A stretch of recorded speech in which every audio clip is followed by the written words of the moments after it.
Hola, soy María Pía Chirinos, directora de la Oficina de Relaciones Institucionales y Alumni de la Universidad de Piura. En esta ocasión queremos invitar a todos los egresados y a los amigos de la Universidad de Piura a las charlas virtuales gratuitas que estamos organizando desde la Oficina de Egresados. Arrancamos. Entonces, ¿cómo acelerar la venta digital en tiempos de crisis, ¿no? Sabemos que nos enfrentamos a un escenario, digamos, que pocas empresas esperaban, en el cual el problema principalmente hoy por hoy no es la... Entonces, creo yo que hace mucho sentido entrar a revisar una serie de acciones, de tácticas y estrategias que sirvan para potenciar y acelerar la venta, digamos, dentro de la parte, digamos, más adentro del embudo que dentro de la parte de generación de la demanda, ¿no? Entonces, primero, simplemente complementar lo que ya Roger comentó acerca de mi perfil, para que conozcan un poquito de mi background. Yo trabajé cerca de 9 a 10 años en el Grupo del Comercio, los últimos 4 o 5 como gerente general de un spin-off que en ese entonces lanzamos para incubar y desarrollar los nuevos negocios digitales del grupo. De hecho, bajo mi gestión, en ese entonces, co-creamos y desarrollamos algunas plataformas, digamos, importantes, como Pago Efectivo, que es un medio de pago para pagar con cash en Internet. Probablemente muchos de ustedes lo conocen o lo han usado. Que hoy por hoy probablemente es el activo o el producto digital más importante que tiene el grupo en su cartera, ¿no? De la misma manera, hoy me desempeño como director comercial de Transformación Digital Consultores, que es una empresa sobre la cual trabajamos, diseñamos proyectos de transformación digital y digitalización, digamos, de los procesos de las cadenas de valor de las empresas, de la cual también soy socio. Y por otro lado, también me desempeño como director regional de una fintech europea llamada Pay6, sobre la cual me encargo de desarrollar el portafolio de productos que están más ligados, digamos, a los temas de pago con efectivo en Internet. De hecho, ellos se ponen en contacto conmigo un poco por la experiencia previa que yo tuve a través del desarrollo de pago efectivo. Entonces, antes de entrar a la serie de recomendaciones y estrategias que yo he planteado para compartir con ustedes en la presentación de hoy, me gustaría comentarle algunos datos que, de alguna manera, algunos pueden ser evidentes para todos. Sin embargo, creo yo, son importantes interiorizarlos y revisarlos en detalle, ¿no? Entonces, primero, o sea, este fenómeno de la pandemia, este fenómeno del COVID se ha vuelto el principal catalizador de cómo es el Perú. Nadie esperaba las demandas que estamos recibiendo, nadie esperaba, pues, que el e-commerce o los canales digitales empiecen a recibir, digamos, un tráfico, una cantidad de visitas de este tipo. Y pues es cierto, ¿no? El COVID o esta pandemia lo que ha hecho ha creado, como digo yo, un nuevo patrón de consumo, ¿no? Un nuevo hábito de consumo que de alguna manera ha sido forzado, porque, como digo previamente, nadie lo esperaba, ¿no? Entonces, esto está generando, digamos, que dos impactos. Del lado de los clientes, hay clientes que nunca en su vida habían comprado por Internet, pues que se vieron forzados de alguna manera a entrar al digital, ¿no? Y empezar a hacerlo, ya que, pues, dada la naturaleza de lo que pasa, se ven forzados a utilizar canales digitales para consumir sus bienes y servicios. Y por otro lado, desde el lado de las empresas, nunca estuvieron preparados para recibir una demanda así. Y de hecho, pues esta demanda, de alguna manera los ha sobrepasado, ¿no? Por ejemplo, no sé cuántos de los que me escuchan o de los que están participando trataron de hacer alguna compra en un canal digital, digamos, en empresas reconocidas, en empresas grandes, y no pudieron o no recibieron la compra o el pedido de acuerdo a lo que realmente solicitaron, ¿no? Por ejemplo, en mi caso, yo probé con 2 o 3 de las marcas más reconocidas, y no les miento, en las 3 de ellas tuve problemas con el delay del pedido, que el pedido no me llegó completo, o inclusive en algunos casos el pedido ni siquiera me llegó. Entonces, eso quiere decir de que este efecto de la pandemia está acelerando el uso de canales digitales en el mercado, ¿no? De hecho, hay un dato interesante que yo conseguí a fines del año pasado, que mencionaba que a fines del año pasado ya 2 de cada 10 peruanos empezaban a comprar por Internet. Sin embargo, la misma encuesta, que esta es una encuesta que me la pasaron de Google y que también la recibí hace 3 o 4 semanas, y la misma encuesta mostraba que ahora, o sea, una cosa era antes en el pre-COVID, pero digamos en la última encuesta de hace 2, 3 o 4 semanas, mostraba que la demanda se había duplicado, que quiere decir que 4 de cada 10 peruanos ya compran por Internet, ¿no? Y ese es un dato muy importante, porque quiere decir que en poco tiempo, digamos, la demanda y el uso de este tipo de canales se ha visto duplicada por este factor, ¿no?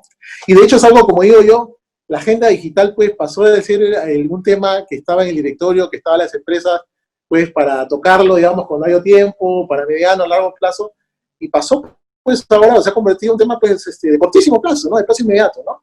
Porque las empresas necesitan incorporar capacidades, sofisticar procesos para poder adoptar y cumplir, como digo yo, con esto que le llamo yo con la promesa del comercio electrónico, ¿no? Con la promesa del e-commerce, ¿no?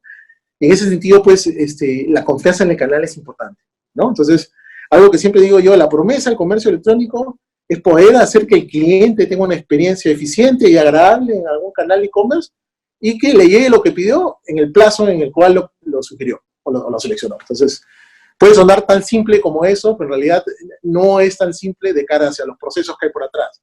Sin embargo, si las empresas logran incorporar y logran cumplir con eso que le llamo yo la promesa del e-commerce, lo más probable es que estas personas, pues, que terminan haciendo sus compras dentro del canal, se vuelvan una recompra, se vuelvan una potencial recompra, ¿no? Y más allá de eso, y sobre todo esto que genera mucho valor, dado el efecto network que hay sobre este tipo de plataformas, es que estas empresas no solamente se vuelvan una recompra, sino que también sugieran o recomienden la plataforma o el sitio a otros amigos, a otros clientes, ¿no? Lo cual hace que el crecimiento de la plataforma se vuelva, pues, exponencial, perdón, en función al consumo y al buen servicio que hacen sobre este tipo de canales, ¿no? Y por otro lado, algo también que puedo identificar es que el tema del ecosistema o crear ecosistema, que es algo que pocas empresas están haciendo dentro del mercado, es importantísimo. Y es algo que dispara, potencia y dinamiza la compra, ¿no? Por ejemplo, la semana pasada escuchaba una entrevista que le hacía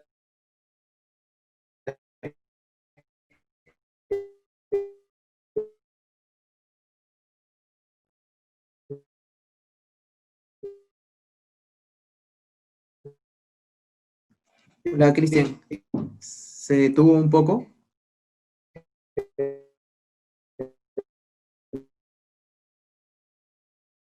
de Bacus, junto al gerente general del SP, ellos, para los que no pueda comercializar sus productos dirigiéndose al usuario final, cosa que normalmente nunca ha hecho, ya que ellos trabajan a través de una serie de ¿sí? Hola. ¿Puedes ayudarnos a conectar lo de los gerentes generales? Se cortó un poquito el pedacito antes de hacer esa explicación. Sí, sorry. Ahora okay. Sí, ¿me escuchan bien? Sí, ahora sí. Ya, entonces entonces lo que le decía es que el tema del ecosistema, o diseñar ecosistemas digitales, es algo que de alguna manera pocas empresas están haciendo en el mercado, y es algo que dinamiza o acelera la compra, ¿no? Entonces, justo yo le contaba esta entrevista que yo veía que les hacían a las personas, o al gerente general de BCP y al gerente general de Bacus, porque ellos lanzaron una alianza para que Bacus comercialice a través de las plataformas que tiene el BCP, digamos, su oferta para dirigirse al usuario final, ¿no? Cosa que Bacus nunca antes lo había hecho, porque ellos trabajan a través de una serie de distribuidores, de canales de distribución. Entonces ellos contaban que en la primera semana generaron más de 2.000 transacciones, que el proyecto piloto había sido un éxito, que la gente seguía comprando, que la capacidad de recompra seguía creciendo, que la fidelización se había potenciado. Pero lo que dijeron como feedback final, que me pareció de mucho valor, es que el ecosistema que se había creado entre una marca como Bacus y una marca como el SP era lo que estaba dinamizando la compra, ¿no? Entonces, este es un tema que muchas empresas y muchos merchants o sitios que quieren hacer cosas en Internet, salvando las distancias, lo deben hacer, porque ese ecosistema más la confianza es lo que va a disparar la compra y por ende la venta en los canales digitales. ¿Ok? Entonces, evidentemente, de acuerdo a esos datos, pues se generan algunos desafíos a superar, ¿no? Como le dije previamente, esta demanda nadie se la esperaba, ¿no? O sea, esta demanda cayó del cielo y ha obligado a las empresas a que creen nuevas capacidades, pero sobre todo, esto es muy importante, a que fortalezcan el canal en el mediano plazo, porque esa demanda, como digo yo, no llegó y en esta semana o mañana se va a ir, ¿no? Ahora que la cuarentena se ha abierto, ¿no? Sino que esta demanda es la nueva normalidad, ¿no? Entonces, las empresas deben adaptar y crear capacidades, no solamente para el corto plazo, ¿no? Sino pensando que hoy por hoy hay un nuevo punto de partida, y que hay un nuevo punto de partida el cual se debe superar, ¿no? Por eso es muy importante que las capacidades digitales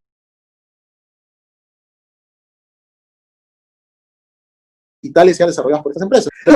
Y en este punto, en todo el end-to-end, o en toda la cadena de valor, por decirlo así, de lo que digo yo es la cadena de valor o el end-to-end para cumplir con esa promesa de comercio electrónico, ¿no? Entonces, toca desde adaptar las plataformas para que carguen y tengan un performance adecuado. Y ojo, acá hay un punto muy importante que muchas empresas no se dan cuenta aún, que la mayoría de personas se está conectando de sus casas y las velocidades de internet que utilizan estas personas de sus casas son muchos menores o son caseras, digamos, en comparación, digamos, con las velocidades que ellos solían usar en sus oficinas. Entonces, ese es un tema importante que tiene que ser incorporado, ya que las empresas deben empezar a controlar este tipo de cosas, ¿no? Entonces, en ese end-to-end de la cadena de valor, las empresas tienen que velar porque las plataformas estén óptimas, tengan buen performance, tengan una experiencia de uso amigable, que sea eficiente, que los usuarios encuentren sus productos, que el stock no se rompa, que tengan los medios de pago adecuado, de crédito, medios complementarios.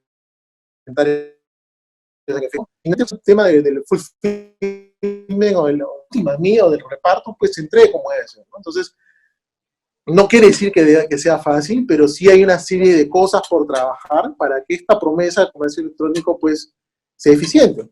Y como le dije previamente, el foco hoy por hoy no está en la generación de la demanda, ¿no? O sea, típicamente la demanda es un problema, o siempre ha sido un problema, sobre todo en regiones como la de nosotros, en donde la penetración de Internet es baja, la bancarización también es baja. Entonces, siempre la mayoría de empresas lo que ha estado haciendo, está empujando y remando porque, digamos, desde la base inicial del embudo, la demanda crezca. Y por ende, hacia adelante, pues, las compras vayan cayendo en función a qué tan eficientes sean las plataformas, ¿no? Sin embargo, hoy por hoy, digamos, el problema no es la demanda, sino el problema está en optimizar, como digo yo, dentro del embudo, ¿no? Y para eso hay que tener sitios eficientes, hay que acelerar y optimizar el viaje del cliente para que, consecuentemente, pues, se acelere la venta, ¿no?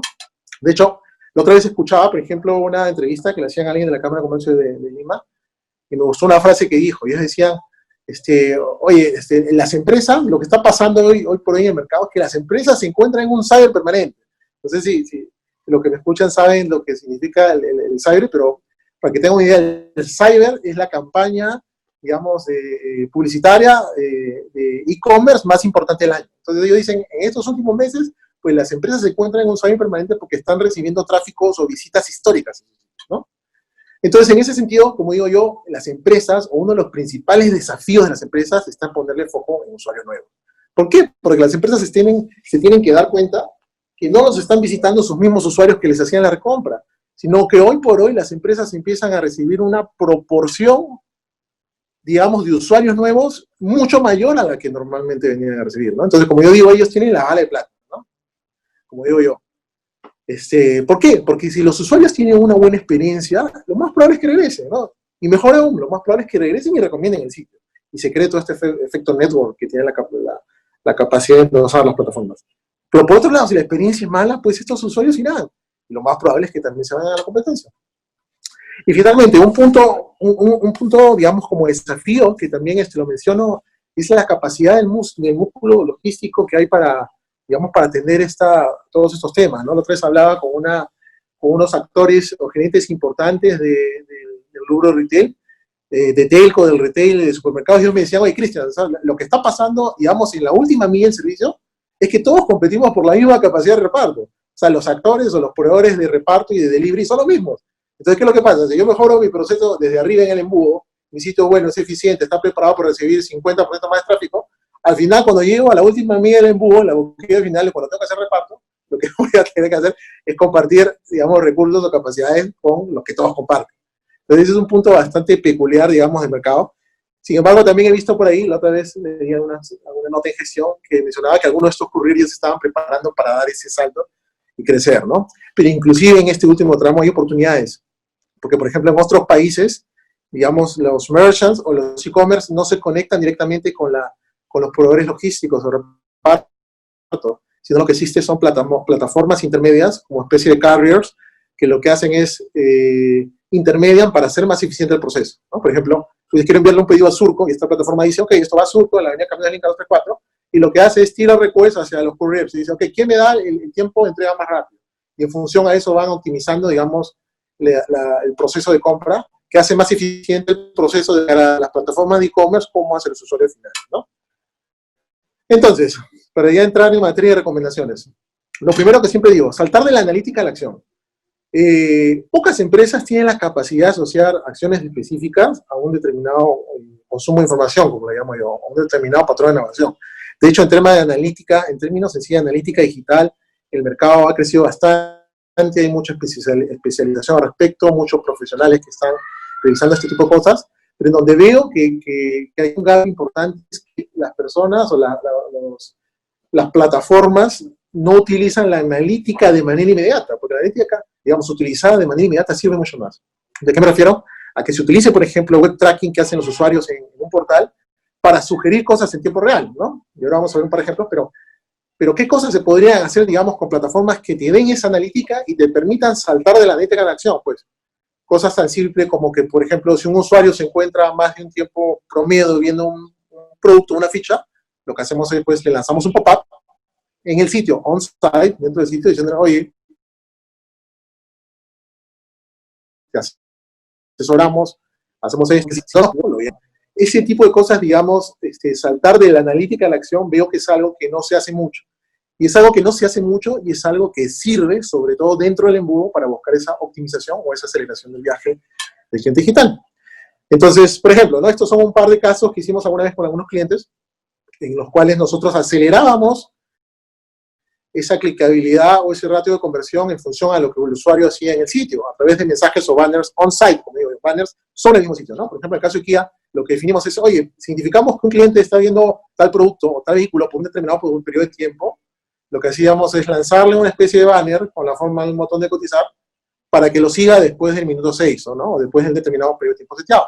De la misma manera, en un retail también grande, lo que dijimos es, ok, si identificamos que hay clientes que están viendo por un determinado periodo de tiempo una ficha, un producto en específico, entonces la siguiente vez que regresa al sitio o cuando regresa al home, lánzale un mensaje con lo que ha estado viendo, con una promoción o una zanahoria adicional para que busque la clicabilidad, ¿no? Entonces, ese tipo de cosas que se pueden trabajar directamente en el sitio son cosas que yo recomiendo hacer hoy más que nunca, porque tenemos una demanda, digamos, superior a la promedio y una demanda que necesita ser asesorada y tratada de una manera distinta, ¿ok?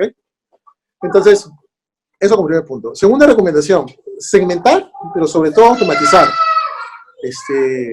Disculpen por ahí la bulla, solo que están mis hijos, están un poco inquietos, pero bueno. Entonces, y siempre muestro este gráfico que es medio gracioso, pero este gráfico explica bastante bien lo que pasa en el mercado, ¿no? Las diferentes técnicas que se hacen para tratar de conseguir, digamos, usuarios que entren al journey de una plataforma, ¿no? Entonces, en el lado izquierdo está, como lo llamo yo, la técnica bull, es decir, prendo mi manguera, que le caiga a todo el mundo el agua y que salpique de manera masiva, ¿no? No me importa quién caiga, pero alguien caerá en mi red, por decirlo así, ¿no? Son que naturalmente la mayoría de plataformas digitales o e-commerce está haciendo este tipo de estrategias, porque son de alguna manera las más fáciles de hacer, por decirlo así, y por otro lado, son técnicas que toca hacer porque, digamos, naturalmente el problema está en la demanda, como lo mencioné, digamos, previo al COVID. Sin embargo, hoy por hoy, dado que los sitios empiezan a tener una demanda importante, sin necesidad de hacer estas acciones full, lo que toca son trabajar acciones de tipo táctico, y como lo llamo yo, son acciones del tipo dripping. Dripping es, en inglés, el goteo, ¿no? Es decir, no voy a mojar a todos y voy a agarrar un cañón y voy a tratar de digamos, disparar a que le caiga, ¿no? Sino lo que hago son acciones específicas que voy a ir sirviendo en función a lo que yo sé del cliente, ¿correcto? Entonces, hoy por hoy creo que es muy importante que los sitios y los canales de las plataformas de e-commerce se empiecen a hacer acciones del tipo de dripping, ¿no? Entonces, en ese sentido, la segmentación y la automatización es un tema que yo recomiendo trabajar con mucho énfasis, ¿no? ¿Por qué? Porque, como les decía, se gasta mucho dinero arriba en el embudo, pero poco se gasta dentro del embudo. Entonces, digamos, para ser un poco explícito en ese famoso embudo de ventas, por decirlo así, de los e-commerce o las plataformas digitales, en la parte de arriba del embudo están los canales de demanda, ¿no? La fuente de tráfico que te genera demanda. ¿Quiénes son? Facebook, Google, el comercio, mailing, qué sé yo. Pero lo que yo digo es que la segmentación debe trabajarse una vez que el usuario ha entrado en el sitio, tomando en consideración que la demanda es atípica y que vamos a recibir muchos usuarios nuevos, los cuales deben ser tratados de una manera diferente, ¿no? Entonces, en ese sentido, segmentar en función a consumo de información, como decía, ¿no? Si sé que tal usuario me visita, por ejemplo, está en un supermercado y me visita la parte de vinos, me visita la parte de carne, pues yo podría inferir en función a su comportamiento que es wine lover, ¿no? Un amante de los vinos o un amante de las carnes, ¿no? Y en función a eso, hacer cosas para que el usuario pues, se acerque a la tan ansiada conversión o venta, ¿no? Entonces, En esta segmentación tiene dos ámbitos, ¿no? Y existen planes que nos permiten incorporar eso para tocar al cliente de diferentes formas, ¿no? Puede ser información que esté segmentada en función al patrón de navegación. Digamos que yo sé que este usuario entró al home se fue a la categoría de vinos, luego carne, entonces en función a este comportamiento yo infiero un segmento. Sin embargo, las plataformas de hoy por hoy, que hay muchas, de todos los sabores, de todos los precios, no quiere decir que sean caras, ojo, hay para todos, lo digamos en experiencia, también permiten incorporar segmentación offline. ¿Y cuál es la offline? Esa segmentación que te da tu CRM. Cristian Castañeda, en función a lo que compra en el retail, es un usuario plata, y el usuario plata le recomendamos tanto. O inclusive incorporar motores que te den recomendaciones y busquen la prospección, que eso lo vamos a ver más adelante. Entonces, por un lado la segmentación y por otro lado la automatización, como digo yo, automatizar todo lo que se pueda. Y la automatización puede sonar compleja, pero no lo es. Entonces, la automatización es, digamos, automatizar comunicaciones a los usuarios en función a cómo ellos vayan avanzando en el funnel digital, ¿no? Y para eso hay diferentes técnicas, de que es desconocido hasta que es conocido. Obviamente, si alguien llega a mi sitio y no lo conozco, pues no puedo enviar un mail, ni un SMS, ni un WhatsApp. Pero sí puedo hacer otro tipo de técnicas, como lanzarle un web push, que lo vamos a ver, ¿no? O lanzarle comunicación on-site en función al contenido, pequeños banners.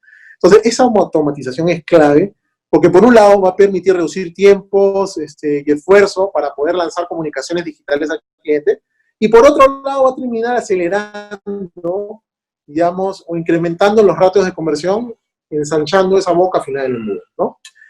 Entonces, en segmentación, algunos ejemplos de segmentación, por decir online, es lo que le decía, ¿no? El árbol de categorías o la navegación propia o el contenido del sitio me permite segmentar, ¿no? Decir, ok, todas estas, ojo, cookies o browsers, para los que no saben qué es una cookie, un browser es cuando alguien llega a una página web, cuando alguien aterriza en una plataforma de e-commerce y no sé su correo y no sé ningún dato relevante, para mí es una IP, es un browser. Entonces, yo lo único que sé es cómo se comporta en el sitio. Y en función de eso puedo trabajar en algún tipo de segmento, pero más de eso no sé.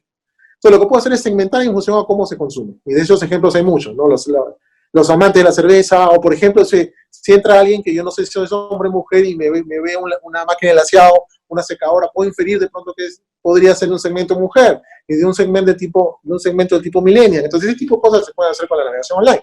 Y por otro lado, la navegación o la segmentación offline es lo que le decía antes, ¿no? Es incorporar calificaciones del cliente que vengan del consumo online.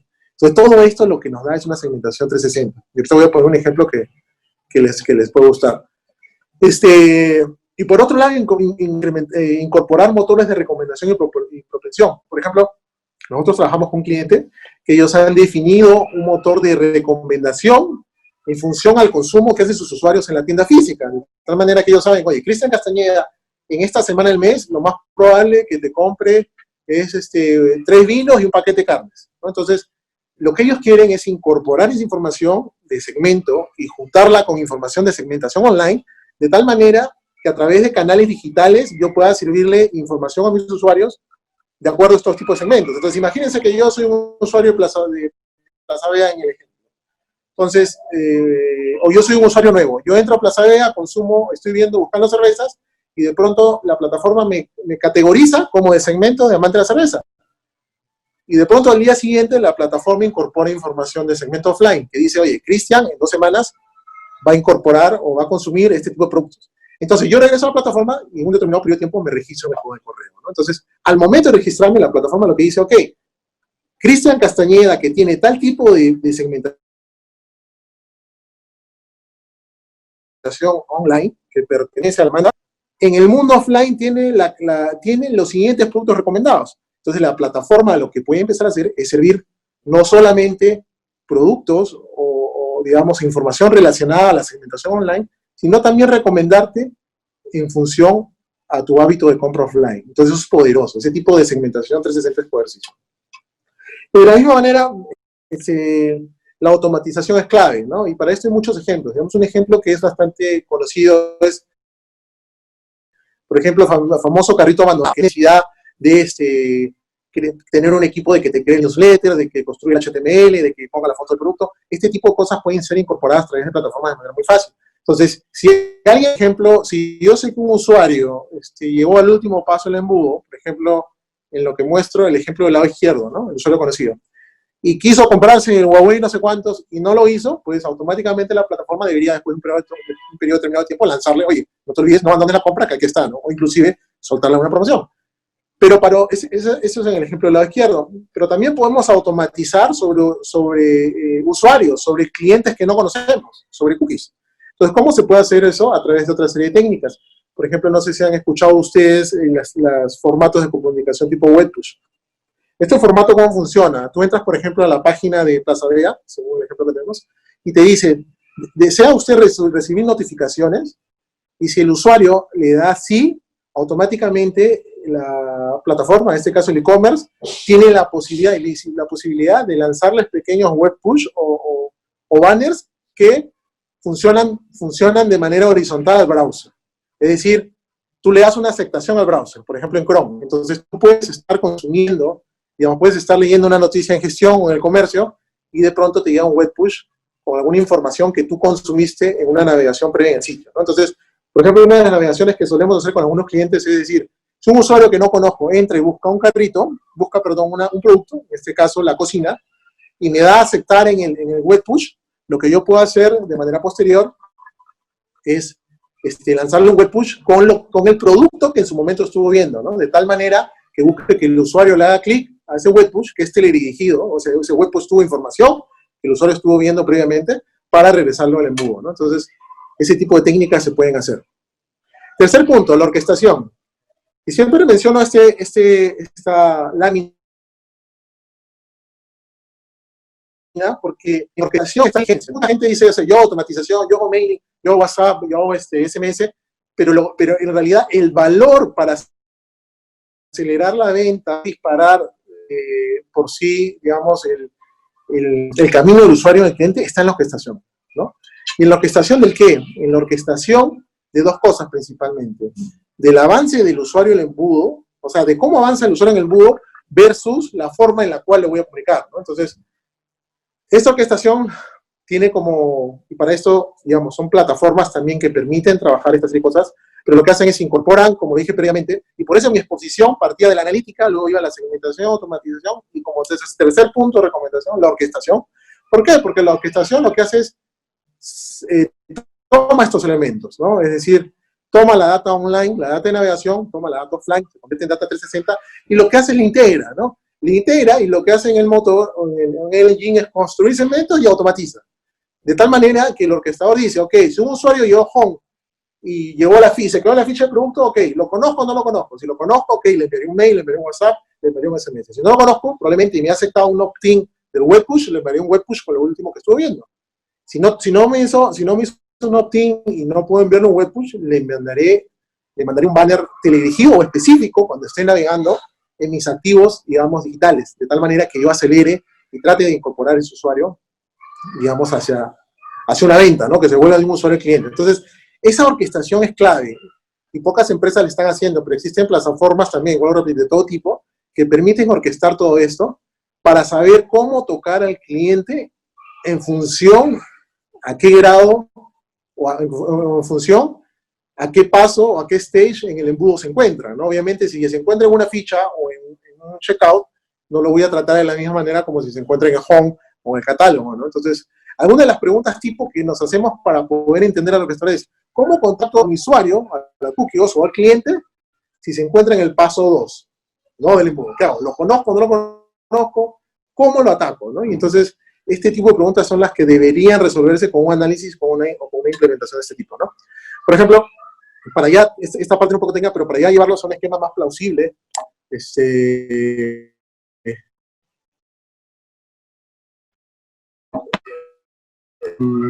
mostrar cómo se aplica. Por ejemplo, acá hicimos una implementación de una orquestación con un cliente, en este caso Rosatel, y ellos querían promover mucho el outlet. Entonces lo que hicimos varios ataques en diferentes partes del journey con diferentes formas. Entonces, por ejemplo, dijimos, a todos los que llegan al embudo, muéstrales un zócalo, que es la imagen que está, la primera imagen en el medio. Es un zócalo, ese banner rojo es como un zócalo, diciéndole, oye, aprovecha nuestro outlet. Ahí no hay mucha inteligencia. Una especie de focus gobernado por el orquestador.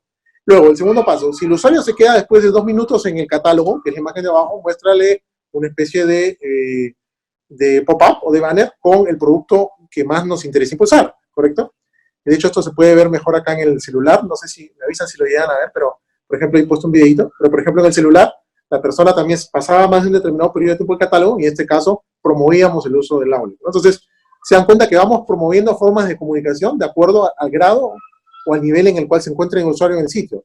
Y en este caso no lo conozco, entonces yo no puedo enviarle un mail, no puedo enviarle un SMS, probablemente todavía no me ha dado un opt-in para hacer un web push, entre otras cosas, ¿no?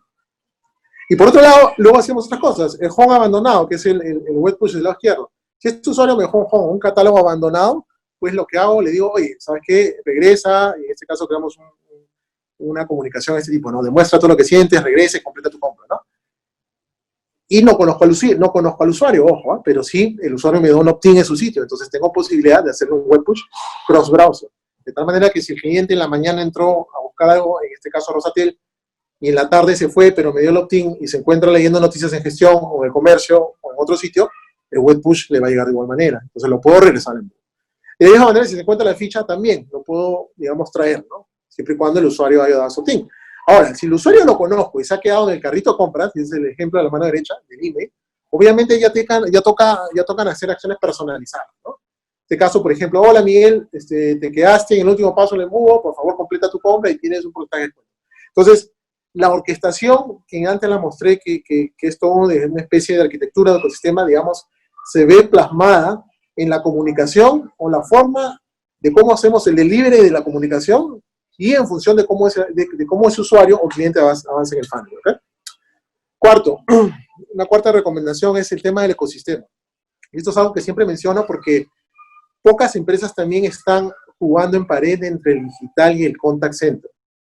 De hecho, muchas de ellas agarran y dicen, no, esto es digital, esto es pure digital y esto es contact center, así que son canales distintos. Pero lo que puedo decir en función a mi experiencia es que el éxito de este tipo de canales es crear sinergia entre ambas opciones, ¿no? Y esto lo vamos a ver ahora, ¿no? Entonces, como decía, el éxito del e-commerce está en la orquestación de todos los canales de formas de contacto. Sin embargo, lo que es poderosísimo, eso lo repito, es conectar el viaje o el journey con un contact center de tipo táctico. Y acá me desmarco un poco porque ustedes dirán, no, televenta, que no se ve, la televenta es cara, pero yo siempre me desmarco de eso porque lo que nosotros sugerimos es que el digital trabaje con un contact center táctico. Y no una televenta, porque el concepto de la televenta es que agarra la base de datos, le da vueltas, le exprime como naranja hasta que por ahí alguien vende. No, este es un equipo táctico que lo que tiene que hacer, tiene que cumplir 3 objetivos, ¿no? Uno es acompañar al usuario y esto va muy de la mano con lo que pasa en el mercado. Y acá regreso a los desafíos. Acuérdense que están entrando muchos usuarios nuevos a los sitios. Toca mucho acompañar, asesorar y guiar al usuario para que la experiencia sea eficiente. Obviamente estas personas pueden vender y estas personas pueden recuperar. Y es un punto que vamos a ver a continuación, que pocas empresas incorporan procesos de recuperación y cross-payment, que ahora les voy a explicar en sus procesos. Y es importantísimo porque hay una gran cantidad de valor que se está quedando ahí. Entonces, la combinación entre el viaje digital más la asistencia de un equipo táctico, de contact es poderoso. Pero es poderoso si es que el contact center tiene información importante de cómo hacer la venta. Por ejemplo, nos pasa en el caso de Entel. En el caso de Entel, nosotros conectamos el journey con este equipo contact center, de tal manera de que si un usuario se quedó viendo el iPhone 10, no llegó a checkout, y tengo su número, yo lo contacto con la televenta. E inclusive incorporo unas reglas de valor que son importantes para que el contact center cierre. Le digo, oye, Chris, el número 975-359324, estuve viendo el iPhone 10, lo acabo de interconectar con Occitel, puede portar, lo acabo de interconectar con un Buru, con Equifax, está verde en su línea crediticia. Entonces lo descremé, llámalo ahorita, llámalo el primero porque él es una venta súper potencial, ¿no? Entonces, ese tipo de cosas son las que se trabajan. Entonces, en este mundillo, digamos, del e-commerce, hay canales digitales que son puramente transaccionales, e-commerce puro y duro, que acá entran la mayoría de los casos, retails, supermercados, grocery, farmacias, turismo, aerolíneas, casi todas pueden permitir una transacción pura y dura de e-commerce. Sin embargo, hay sitios que funcionan más como tomadores de lead por la naturaleza de su negocio, ¿no? Y acá entran, pues, los sitios, por ejemplo, inmuebles, ¿no? En los inmuebles, uno no va a comprarse un departamento, más sí puede dejar un lead para que lo llame. Aunque, sin embargo, ya he visto que muchos sitios, muchas inmobiliarias han agregado carritos de compra para hacer la separación de departamento, cosa que me parece espectacular. Lo mismo con los carros. Entonces, es importante combinar estas acciones, tanto el contact como el digital, de acuerdo a la naturaleza del negocio y del producto que el usuario tiene, ¿no? Y por supuesto, utilizar el canal digital como un descreme, como una plataforma que descreme el lead. Como digo yo coloquialmente, que te separe el bife de hueso, ¿no? Entonces, ¿esto cómo se ve, no? Entonces, en términos puramente transaccionales, pues, está el embudo, que es el digital, que es un embudo, un caso sencillo que hemos puesto, que el embudo digital puede terminar en una transacción y venta, pero existen formas en que el contact center puede asesorar, ¿no? Si es un usuario nuevo, no lo conozco, le puedo mostrar un banner y decirle, oye, haz clic acá y te asesoro. Si sí lo conozco y es un usuario que está comprando, lo abordo a través de WhatsApp, lo ayudo, le hago un screening y lo ayudo a completar la venta. Y por otro lado, hay transacciones truncas. Si sé que hay transacciones que no se completan por problemas con la pasarela de pagos o por problemas porque la gente ahora paga, están de moda pagar con estos códigos en efectivo. Sin embargo, en esos pagos de código en efectivo hay un porcentaje importante de transacciones que no se concretan. De hecho, solo entre 60 y 70% de intentos con efectivo terminan completando. Entonces, hay opción para que este contact center recupere, ¿no? Obviamente de manera integrada y automatizada con ciertas plataformas que deben incorporar esas transacciones con cierta anomalía para poder trabajar de otra manera, porque esas transacciones significan dinero, ¿no? Y por otro lado están los famosos tomadores de leads. Estos tomadores de leads, en la parte final del embudo, como lo menciono ahí, no te van a sacar una venta, pero sí te sacan un contacto. Y te sacan un contacto, pero es un contacto para que sea trabajado. O sea, de nada sirve que el digital te genere, y ha entrado Cristian Castañeda, que le interesa el proyecto de los Nogales, y se lo pases al contact.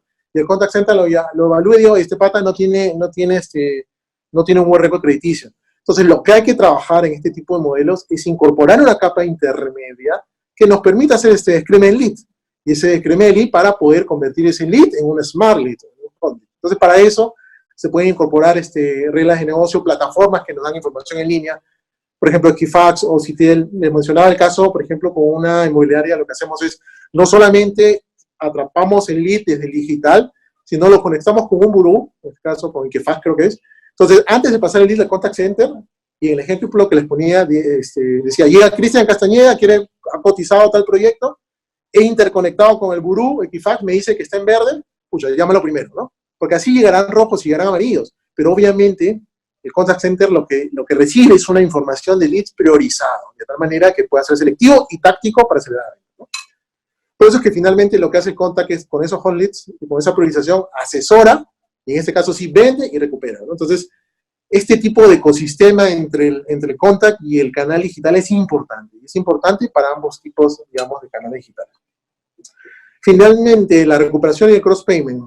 Estos son de alguna manera términos nuevos. Bueno, la recuperación no tanto, pero digamos son términos que no son todavía incorporados de manera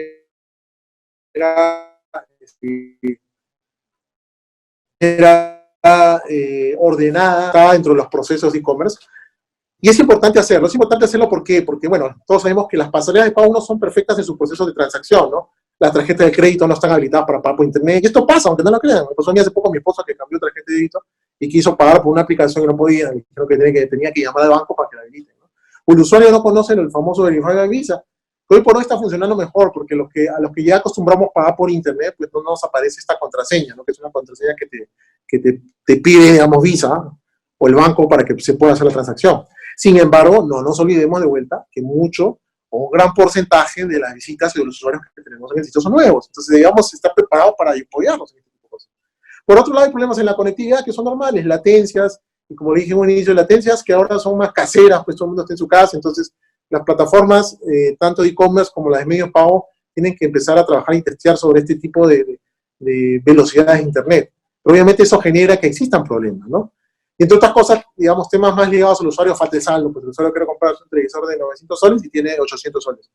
O ese famoso miedo, temor que puedan tener los usuarios al hacer transacciones en internet, ¿no? Como digo yo, el digital nervous, el nervioso digital, ¿no? Que simplemente llegó hasta el último punto en el cual escogió el televisor y no pone la tarjeta porque tiene miedo de que algo pueda pasar. Entonces, ese tipo de cosas hacen de que exista mucho sentido el trabajar, digamos, acciones de recuperación y de cross-payment, que están de la mano. Entonces, ejemplos de recuperación, bueno, son muchos, ¿no? Por ejemplo, aquellos intentos de pago con tarjeta que tuvieron un problema técnico, ¿no? O sea, llamé a mi plataforma, a Linet, qué sé yo, PayU, Mercado Pago, y simplemente por un tema técnico no pasó. Entonces, esas plataformas esas transacciones deben ser incorporadas en una plataforma que te vuelva a hacer el recall o la llamada de manera automática, ¿no? De la misma manera, también aquellos intentos de clientes que no tuvieron saldos. A los que no tuvieron saldos hay que hacer un tratamiento adicional. Porque digo, oye, estos 100 de acá quisieron pagar, pero no tuvieron saldo.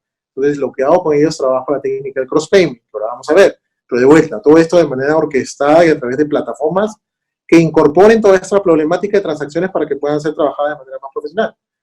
Y también están los intentos de compra con código de pago efectivo, ¿no? Con pago efectivo, STP, que son muy populares, que te pueden representar el 20% sin problemas de un volumen digital en Internet. Entonces, pero lo que pasa con esto, y pocas personas saben, es que solamente cerca del 60 al 70% de los códigos de los intentos de pago se generan.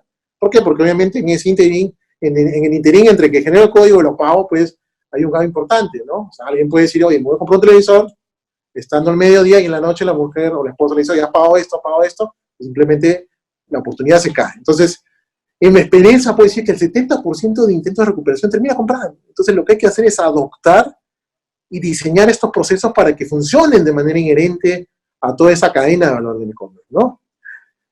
En ese sentido, hay una técnica que yo la he definido, la he creado, por decirlo así, que se llama el cross-payment, que no se utiliza mucho, y que trabaja de manera espectacular si viene integrada a las plataformas, ¿no? ¿Y a qué plataforma me refiero? A las de medios de pago y a las de e-commerce. ¿Por qué? Porque esta técnica lo que permite, ahora vamos a ver, es cruzar el medio de pago en función al tipo de problema que había en la transacción. Pero para hacer esto, evidentemente, necesitamos que una plataforma incorpore esos problemas y los identifique. Diga, estos tienen problemas de saldo, estos tienen problemas de códigos no expirados, estos tienen problemas técnicos, y que sobre ellos sean una herramienta para que el equipo del contact center los pueda abordar, ya sea por llamada o por teléfono, ¿no? Y en este sentido, los medios de pago alternativo, como pago efectivo, STPay, son muy poderosos, ya que si un usuario intentó comprar y no pudo hacerlo por saldo, le podemos replicar la orden de compra en tiempo real, o el pedido, por decirlo así, y simplemente le cambiamos el medio de pago, ¿no? Entonces, algún ejemplo de estos cross-payments o estas tácticas de cross-payments son las siguientes. Las transacciones truncas con tarjeta de crédito, ¿no? Todos aquellos que no pudieron pagar, los incorporamos y los abordamos de alguna manera, obviamente tratando de buscar dos tipos de acciones, ¿no? Pasar del credit to cash, que es lo más regular, es lo que yo siempre digo, es decir, problemas con tarjeta que no tuvieron saldo, o técnicos, si la gente no quiere pagar con tarjeta, entonces le cruzas con un código de pago efectivo, o problemas que también tuvieron, o transacciones que también tuvieron algún problema con el saldo. Entonces, se imaginan que su operador, digamos, de contact center tenga todo eso en una plataforma y aborde un cliente de la siguiente manera, ¿no? O sea, imagínense, ¿no? Yo intenté pagar hoy día, quise comprarme un televisor de 999 soles y solamente tenía 995 soles en mi saldo y no pude comprarlo. Entonces, de manera automática, el merchant lo que hace es incorpora eso en una plataforma, la cual es utilizada por un operador de contact center. Entonces, el contact center lo que hace es llama, como lo aborda por el WhatsApp, la persona le dice, señor, sabemos que hay un problema en su transacción, ¿qué le parece si le ofrecemos el siguiente código de pago para que vaya y lo pague en la agencia BCP que está a 50 metros? O, de su defecto, si es usuario, si es bancarizado, si es del BBVA o del Interbank, le ofrecemos también que entre al home banking de tal banco, ponga pago efectivo, por decir cualquier cosa, ponga el código y lo pague. Entonces, ese tipo de técnicas son las que son pocamente implementadas y son las que generan un gran valor, digamos, en la parte final, digamos, del embudo dentro de los intentos, digamos, de checkout, ¿no? Entonces, finalmente, creo que ya estoy contra el tiempo, pero me quedo... Realmente esto se trata de generar ecosistemas, ¿no? Generar ecosistemas palanque, como digo yo, optimicen el viaje del cliente para finalmente acelerar la venta. Entonces, a manera de resumen, yo acá he planteado, digamos, una especie de arquitectura que lo que hace es muestra cada una de las recomendaciones que he hecho. Entonces, primero tenemos el canal digital, que son las plataformas de e-commerce, ¿no? Esa plataforma de e-commerce, como sabemos, tiene una demanda que ya sabemos de dónde viene, aunque ahora muchos están trabajando a audiencias compartidas, que es otro concepto que me parece bastante interesante. Pero bueno, digamos que el ejemplo es mitienda.com. ¿Qué es lo que tengo que hacer en mi tienda? Como le dije yo, automatiza, segmenta, orquesta. Y otra vez, de vuelta, para esto hay plataformas open source, baratas, no necesitas pagar, digamos, una licencia o comprarte una licencia World Class para hacer esto. Hay de todos los sabores y todos los gustos. Entonces, haces eso. Y obviamente, cuando vas haciendo esto, pues obviamente se van generando problemas que, digamos, son nice to have, por decirlo así, o buenos problemas, que van ocurriendo dentro del embudo, porque obviamente hay transacciones truncas, no podemos evitar que eso no ocurra. Obviamente podemos trabajar para que eso baje, pero jamás va a desaparecer. Hay fichas abandonadas, hay transacciones no completadas, que eso al final es plata. O sea, si ustedes valorizan eso, es un monto importante. Con un cliente, hablaba la otra vez con un cliente de groceries, de supermercados, que identificamos que que esta parte del embudo, en ese cuello de fichas y transacciones truncas, tenía más de 10 millones de dólares al mes. Increíble. Entonces, ¿Qué cosas hay que atacar acá? Obviamente, ¿no? Hay códigos de pago que expiran, hay problemas técnicos, el usuario no quiere, no sabe Verify by Visa, desiste de pagar, temas de saldo, ¿no? Y por otro lado, ese es en la parte de checkout, pero el otro lado que no mencioné, también más arriba en el embudo, es decir, un paso antes del checkout, porque el checkout es cuando pones ya los datos en la tarjeta, o pagas con pago efectivo, tienes la parte que el usuario revisó la ficha, ¿no? Es decir, por ejemplo, les decía el ejemplo en Tel, ¿no? Antes de que pague el celular, en el carrito de compras, el usuario se quedó viendo el iPhone X. Entonces también hay opciones para tratar de recuperar y tratar de abordar a esos usuarios que se quedaron antes en el embudo, ¿no? En aras de incrementar la venta, ¿no? Entonces, en ese sentido, es importante también trabajar con plataformas middleware, como le llamo yo, de ser el caso, ¿no? Porque hay tiendas puramente digitales, pero también, como hemos visto, hay tiendas que funcionan más como tomadores de pedido. Y de ser el caso que una tienda necesite incorporar llamadas o incorporar data relevante para hacer ese descreme de lead, hay que hacerlo. Porque hay plataformas que ya te ofrecen la conexión con Citel, la conexión con los gurús, Equifax, Sentinel, hay muchos, la conexión con validadores crediticios, la conexión, no sé, con entidades públicas. Entonces, lo que hay que hacer es conectar y crear un ecosistema que haga posible que esos leads sean trabajados de una manera más eficiente. ¿Para qué? Para que finalmente el contact center táctico lo que haga trabajo puro hidrotáctico. A cross payment, como ya lo vimos, recuperando de credit to cash o cash to credit, que puede pasar, aunque no es mucho, y asista, ¿no? Y obviamente son empresas pequeñas, probablemente sean personas, sea un equipo con center chico, y si sean empresas grandes, pues inclusive existe un trabajo, digamos, más detallado para inclusive dividir esa cantidad de lead entre los distintos call centers que pueden atender esta demanda, ¿no? Entonces, finalmente lo que buscamos es asistir, ¿no? Entonces, desde el punto 1 buscamos nutrir el lead para luego descremarlo y que finalmente este ecosistema lo que permite es asistir, dada la coyuntura, vender y finalmente incorporar procesos de recuperación.